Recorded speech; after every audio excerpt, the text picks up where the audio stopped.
ভাগৱত যে ভাৱনাৰ বস্তু, ভাৱনা শুদ্ধ হ'ব লাগিব আৰু শুদ্ধ ভাৱনাৰে যেতিয়া ভাগৱত শ্ৰৱণ কৰিব তেতিয়াহে ইয়াৰ কামত আহিব। ভক্তৰ আগমন এই বছৰ হয়তো অলপ কমিবও পাৰে, বানপানীৰ সমস্যা এটা হৈ গ'ল বেয়া ধৰণে, গতিকে সেইটো অলপ কমিব পাৰে। এতিয়া ধৰক একেবাৰে উজনিৰ পৰা হয়তো আহিব অলপ চলপ তেনেকৈ। আমাৰ মধ্য অসমৰ অলপ মানে ভক্তগণ অলপ কমিব পাৰে। মাজুলী আপুনি কেতিয়া আহিলে? মই কালি আহিলোঁ। ইয়াত বৰ্তমান ভক্তি আৰু আধ্যাত্মিকতাৰে বিৰাজমান হৈ পৰিছে কলীয়াপানী শ্ৰী শ্ৰী আউনীআটী সত্ৰ। প্ৰিয় দৰ্শক, আমি উপস্থিত আছোঁ শ্ৰী শ্ৰী আউনীআটী সত্ৰত আৰু সত্ৰৰ আজি কিনো পৰিৱেশ হৈছে। আজি দেওবাৰ, আমি সন্ধিয়া ভাগত আহিছোঁ। দিনৰ ভাগত আমাক আটাই নিমন্ত্ৰণ জনাইছিলে, কিন্তু আমি কিছু কামৰ কাৰণে উপস্থিত হ'ব নোৱাৰিলোঁ, গতিকেলৈ ৰাতি ভাগত আহিছোঁ। সত্ৰৰ ৰাতি ভাগৰ পৰিৱেশ কি, ৰাতিনো সত্ৰৰ নীতি নিয়ম কি, কেনেধৰণে চলি থাকে তাক আপোনালোকক আমি দেখাবলৈ চেষ্টা কৰিম। গতিকেলৈ আপোনালোকে ভিডিঅ'টোৰ লগত সংযোগ হৈ থাকিব আৰু ভিডিঅ'টো এৰি নাযাব, এটা শ্বেয়াৰ কৰি যাব। আৰু গতিকেলৈ ব'লক আমি সত্ৰৰ ভিতৰৰ পৰিৱেশটো দেখাবলৈ চেষ্টা কৰোঁ। উদ্ধাৰয়া পুনি আপোনাক পুনৰপি যেন মই নযাওঁ যাতনা কওঁ, ভৈলো বিচাৰ চাৰ দাসটো অধিক,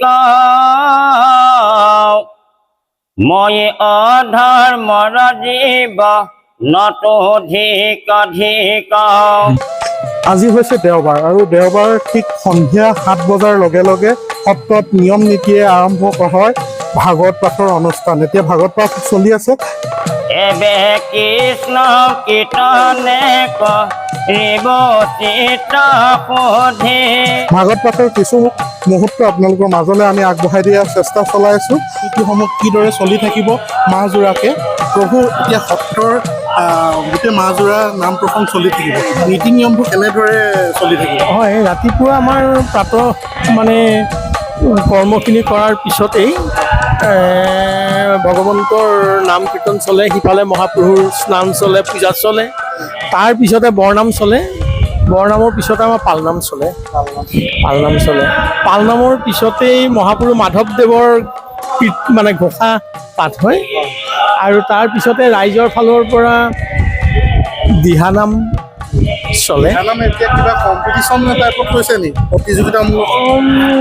তেওঁলোকে কি গাইছে চাবৰ কাৰণে দুজনমান মানে নিৰীক্ষক ৰখোৱা হৈছে, যে ক'ত কি ত্ৰুটি নুটি হৈছে তেওঁলোকে এইটো চাই পেলাই তেওঁলোকক সেইটো জানিবৰ কাৰণে সুবিধা কৰি দিব। অসমৰ দূৰ দূৰণিৰ পৰা ভক্তসকল ৰাতিও কিছুমান আহিব, গতিকেলৈ ৰাতি কিমান আপোনাৰ দিনৰ অনুষ্ঠান যোৱাৰ পিছতো ৰাতিও আহে।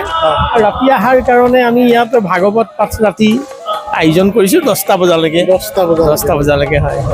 আজি দেওবাৰ হিচাপে যথেষ্ট ৰাইজ হৈছে, এইখিনি কম হৈছে কিন্তু আজি হৈছে যথেষ্ট ৰাইজ হৈছে। এই সত্ৰত এতিয়া কলীয়াপানী আউনীআটী সত্ৰ অকল পবিত্ৰ ভাদ মাহৰ উপলক্ষেহে নাম হয়নে?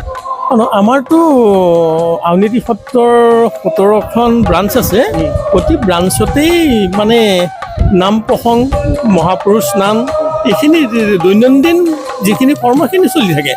বিশেষকৈ এখন হৈছে আমাৰ সত্ৰৰ মূল শাখা।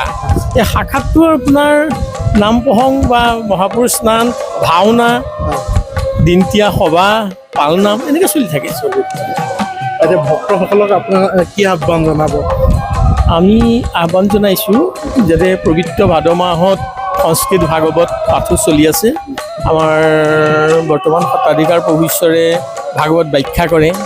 ভাগৱতৰ যিখিনি তত্ত্ব, এই তত্ত্বখিনি যদি জানিব বিচাৰে তেতিয়া সংস্কৃত ভাগৱতত বিশেষভাৱে থাকে আৰু সংস্কৃত ভাগৱতৰ পৰা যদি তত্ত্বখিনি ল'ব পৰা যায় তেতিয়া ভাগৱতৰ মূল কথাখিনি জানিব পাৰে। আচলতে ভাগৱতৰ যে ভাৱনাৰ বস্তু, ভাৱনা শুদ্ধ হ'ব লাগিব আৰু শুদ্ধ ভাৱনাৰে যেতিয়া ভাগৱত শ্ৰৱণ কৰিব তেতিয়াহে ইয়াৰ কামত আহিব। আৰু পবিত্ৰ ভাদ মাহত সেইকাৰণে সংস্কৃত ভাগৱত পাঠ আয়োজন কৰা হয়।